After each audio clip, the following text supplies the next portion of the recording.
안녕하십니까, 정원규입니다. 지난 토요일에는 좌파 정권의 그 대선, 대통령 선거 물구나무 서기 전략 1편을 제가 말씀을 드렸습니다. 이제 주로 좌파들이 그 대통령 선거에는 아주 하늘이 무너져도 이겨야 되겠다는 각오를 가지고 덤비고 있습니다. 그래서 옛날에 그 이회창 씨가 김대중 대통령과 노무현 대통령하고 붙었을 때 김대엽이라는 엉뚱한 놈을 내세워서 그 이회창 아들을 공격해서 결국 대선에서 낙마를 시켰지 않습니까? 그런데 이번에 내후년 2021년 3월에 22년 3월 앞으로 1년 6개월 후에 있을 선거에서 좌파가 어떤 재주를 부릴지 예상을 해봤습니다. 미국과의 갈등을 아주 극대화할 거다. 한미연합훈련 뭐 축소하고 폐지하자고 덤빌 거고, 또 효선 미선이 같은 그런 사건을 일부러 만들어서라도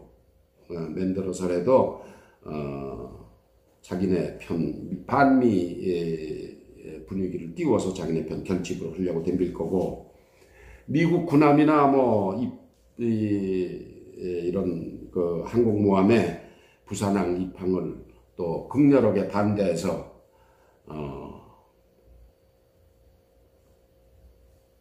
그 반미 감정을 일으켜 세울 거다.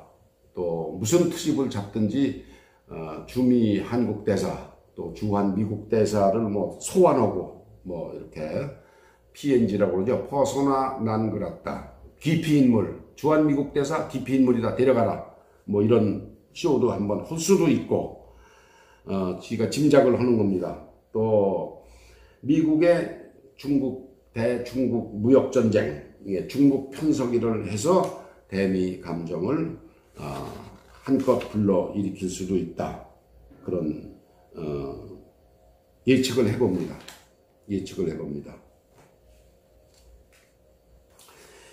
지금 이제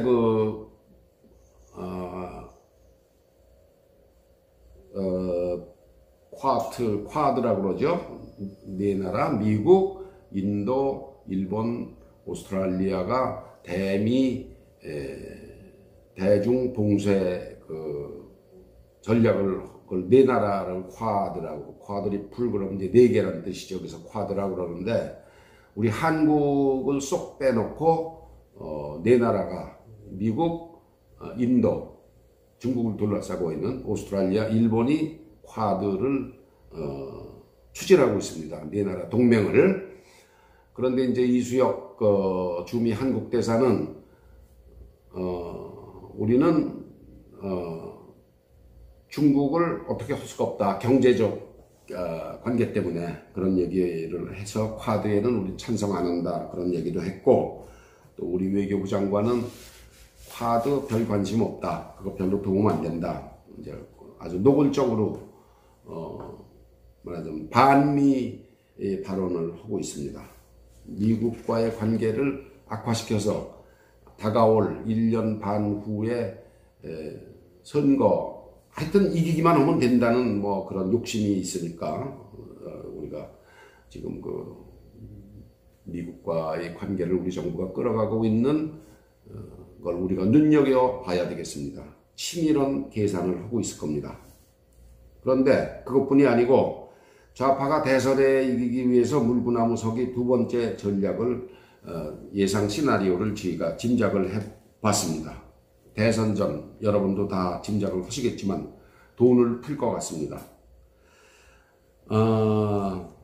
이미 지난 추석을 전후해서 15조를 돈을 풀었습니다. 15조를 돈을 풀고, 또 코로나, K9, 뭐 K방역이라는 게 뭐 무슨 뜻인지도 잘 모르겠지만 하여튼 우리가 코로나의 방역을 잘해서 한국이 무범국이다. 무범국은 뭐 개뿔이 무범국이에요. 돈 풀고 뭐 코로나 방역 잘했다고 나팔을 불어대고 그래서 180석 의석을 차지하지 않았습니까? 그러니까 내년에는 또 몇십억을 풀지 모릅니다. 이미 그걸 돈 풀기 위해서 국가 재정 준칙, 나라 살림을 이렇게 한다는 그 방침도 바꿔놨습니다. 또 국가가 갚을 계획도 없이 그렇게 돈을 풀면 어떤 일이 생기느냐. 자, 당장 우리 주머니에 몇 푼 들어오는 거는 저도 10만 원을 받았습니다. 거기에 넘어가서 표를 찍어주면 안 됩니다. 돈을 받아도 표는 주지 말자. 돈은 받아도 표는 주지 말자. 또 여러분 그 전철에서 보셨을 겁니다. 아파트 살 때 수수료 0원. 아파트를 사고 파는데 복덕방에서 지금은 복덕방이라는 용어를 안 쓰고 중개소라고 그러죠. 부동산 중개소에서 수수료 0원이라고 그러지 않습니까? 수수료 0원은 수수료 먹고 사는 중개소에서 수수료를 안 받고 어떻게 그 중개소를 운영하겠어요? 그게 다 비결이 있습니다. 수수료 0원을 할 때는 지가 아파트를 사면은 채권을 사게 되어 있습니다. 작게는 150만원, 200만원에서부터 크게는 1000만원 가까이 채권을 삽니다. 의무적으로 국가가 발행하는 채권을 사는 거죠. 그 채권을 10년 후에는 내가 1000만원을 사면은 이자를 미리 재웁니다. 10년 동안 받을 이자를 미리 150만원은 150만원을 주고 1000만원에 대한 채권을 지가 850만원쯤 주고 채권을 삽니다. 집을 살 때 추가로 비용이 나가는 거죠.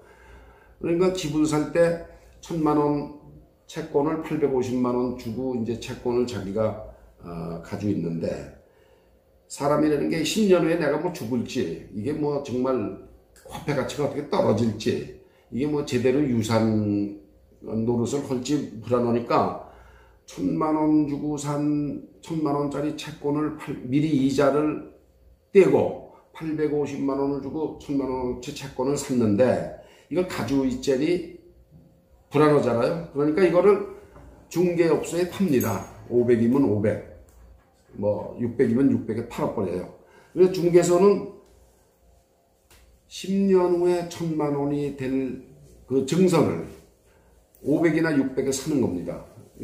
3, 400만원 버는 거죠.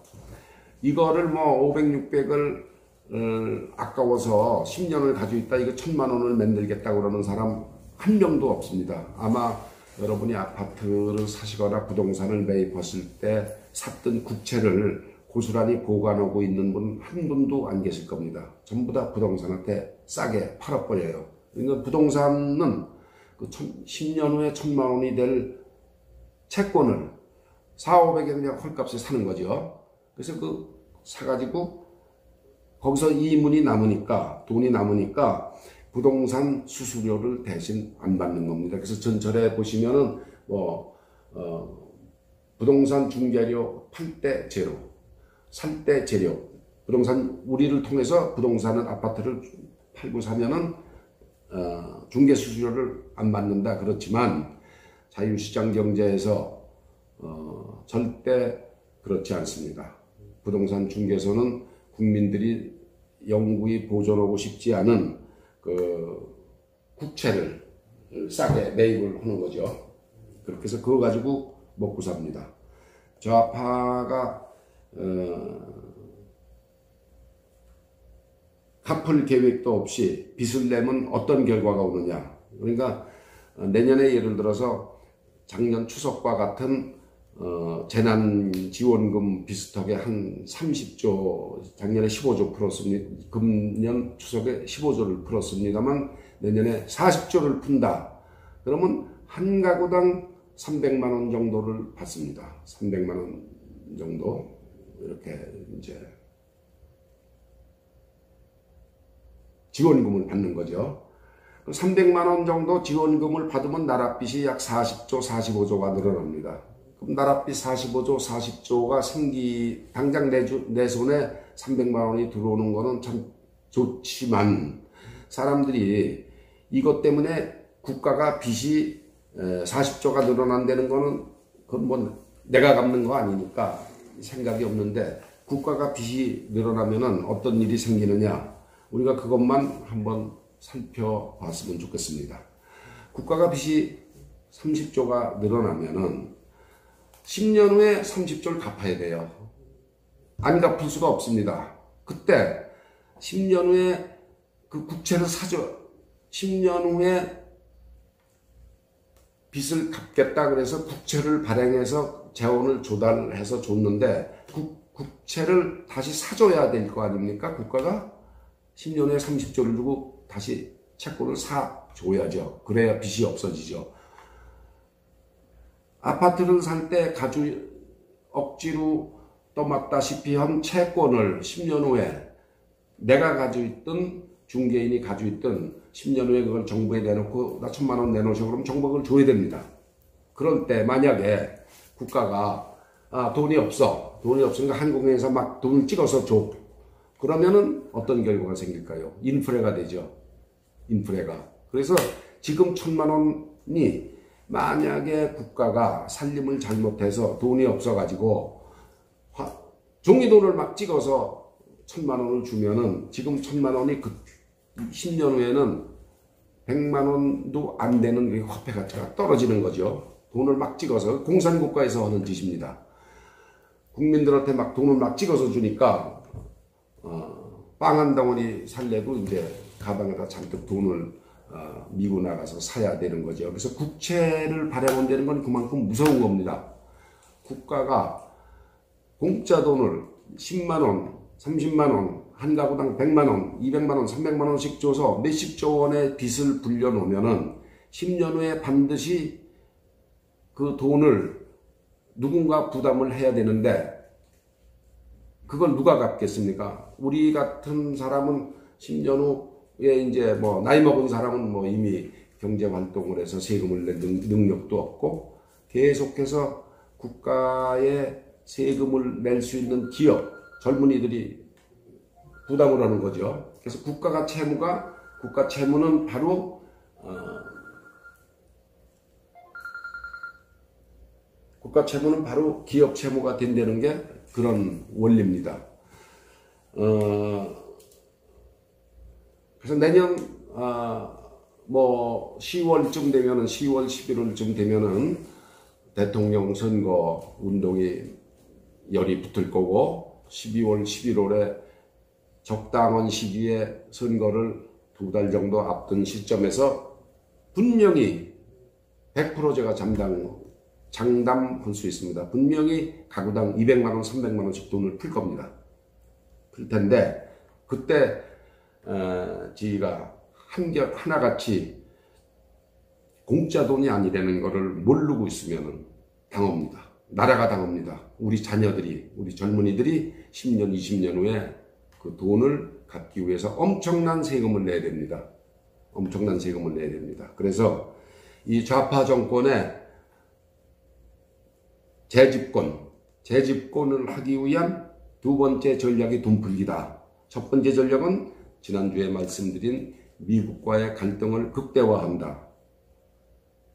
두 번째 전략은 돈풀기다. 뭐 한 가구당 200만 원, 300만 원씩 분명히 풀자고 덤빌 겁니다. 그 준비를 지금 다 해놓고 있습니다. 그러니까 거기에 절대로 속아 넘어가지 않도록 각자가 마음의 준비를 단단히 하고 있어야 됩니다. 받으십시오. 준다는 돈 예산 편성해서 주는데 안 받을 수 없습니다. 안 받을 도리가 없습니다. 받으십시오. 그러나 표는 주지 마십시오. 표는 주지 마십시오. 내년 대통령 선거가 다가오는 내년 11월, 12월, 1년 후에 푸는 정부 돈 받으십시오. 그러나 표는 찍지 마십시오. 감사합니다. 요건 이제